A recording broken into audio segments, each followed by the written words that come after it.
Eh bien bonjour, nous sommes toujours en direct d'Event 2008 et là je suis en compagnie d'un monsieur, il va m'en vouloir mais je l'ai qualifié de complètement givré.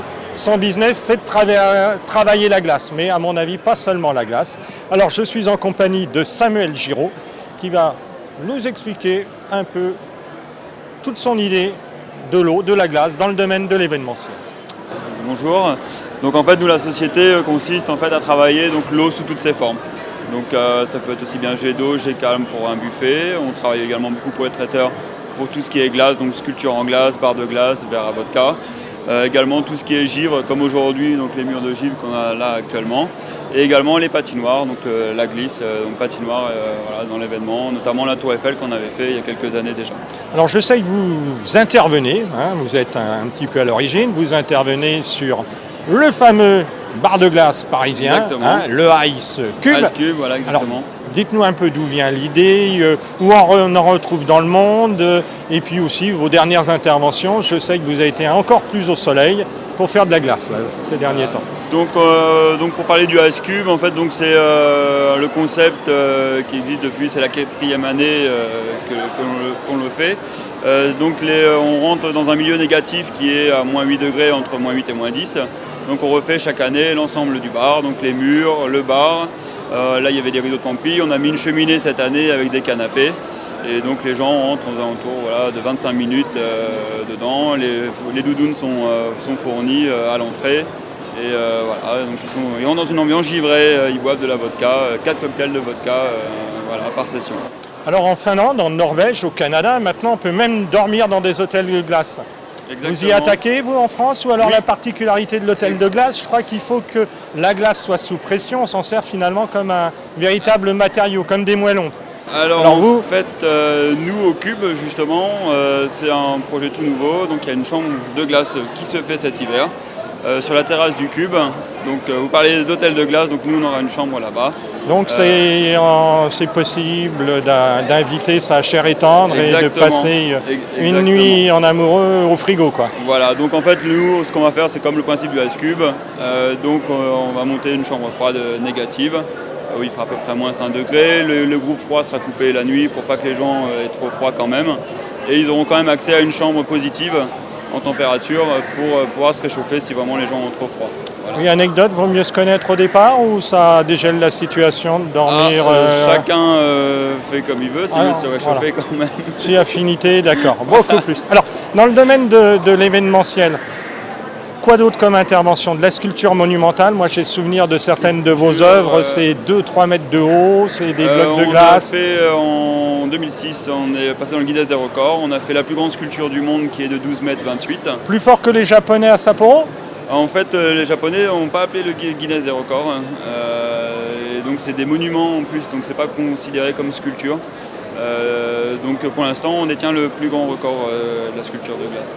Après, sinon on a fait également un ice bar donc à Athènes, en Grèce, qui est ouvert cet été. Et puis voilà, sinon on va partout dans le monde. On va sur Dubaï la semaine prochaine, entre autres, pour refaire aussi un bar. Vous allez le faire où à Dubaï? Au ski Dubaï. Au ski Dubaï, d'accord, voilà. Donc au bout de la piste de 300 mètres. Après le ski, voilà, on va faire le bar pour se réchauffer. D'accord, et puis on boit un verre et on remet quelques glaçons dedans. Sauf que c'est chocolat là-bas. C'est chocolat, bon, donc chocolat glacé à Dubaï. Voilà. Qu'est-ce qu'on peut dire d'autre? Qu'est-ce qui vous a donné l'idée de travailler la glace? Vous êtes lancé comme ça ou c'est... Vous étiez attiré par tout ce qui était décor au début alimentaire. Je travaillais en pâtisserie, chocolaterie, glacerie. Et donc j'ai découvert la sculpture sur glace qui servait uniquement de présentoir à entremets glacés pour pouvoir le conserver. Et de là est parti complètement autre chose. J'ai vu donc, Michel Amann qui est aujourd'hui le patron de la société. Et donc j'ai rencontré cette personne-là et voilà, j'ai vraiment eu envie après de le suivre et de participer à toutes ces créations éphémères. Samuel, vous vouliez aussi nous parler de fameuses compétitions. Voilà, je crois que vous avez remporté des grands prix. Ça a peut-être fondu depuis, vous en souvenez plus? Il y a en fait le championnat de France en 99 et après sinon aussi en Pologne l'année dernière. Et sinon il y a d'autres championnats où j'ai pas réussi à avoir encore la première place. Il y a le championnat du monde, le vrai championnat du monde qui se déroule en Alaska. J'ai pu le faire 2 fois. On a terminé 4e à chaque fois. Donc en fin de compte, le principe de cette compétition-là, c'est donc on travaille en extérieur avec entre 2 tonnes et 15 tonnes de glace selon la catégorie que l'on est. Et donc l'année dernière, on avait moins 30 degrés et donc la compétition dure une semaine. Et chacun fait ses horaires comme il l'entend. Donc il commence le samedi matin, il termine le vendredi soir de la semaine d'après. Et chacun fait ses horaires et il fournit donc tous les blocs qui sont récupérés dans un lac à côté. Et donc chacun fait ses horaires et sa sculpture comme il le souhaite, en abstrait ou en réaliste. Et sinon, la première année qu'on l'avait fait, donc il y a 2 ans, on a eu moins 42 degrés. Donc c'est pas évident à travailler avec le froid, surtout pour les collages, parce que la glace, faut la coller avec de l'eau. Donc il y a 40 degrés de différence entre la température de l'eau à 0 et le moins 40, donc le bloc il claque. Donc il faut vraiment avoir des techniques assez spéciales pour pouvoir les... Alors je rebondis sur la glace pour aller sur le sable. Vous ne travaillez pas le sable parce que finalement les concours de sculpture sur sable qu'on retrouve dans le nord de la France, c'est un petit peu le même esprit, mais là on ne colle pas avec de l'eau, du blanc d'œuf, non ? Là en fin de compte ils ont déjà un sable assez particulier avec de l'eau. Après moi je n'ai jamais fait de compétition en sable, ni de sculpture, j'ai beaucoup d'amis qui en font. Parce qu'on se rend compte aussi dans les compétitions de sculpture glace, il y a aussi beaucoup de sculpteurs sur bois, sur sable et autres.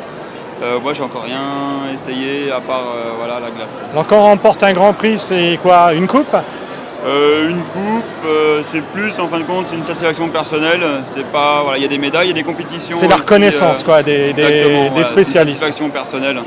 Il y a des Jeux olympiques aussi qui sont parallèles aux Jeux d'hiver. Dommage que Michel soit pas là. Lui a gagné les Jeux de Salt Lake City. Il a eu la médaille d'argent et il a gagné 2 fois le championnat du monde en Alaska, un en Alaska et un en Europe. Lui a la médaille d'or. Donc on est très fiers, les Français sont forts en glace alors. Oui, bon, on est bien placés. Voilà, un grand merci Samuel. Merci beaucoup. Au revoir.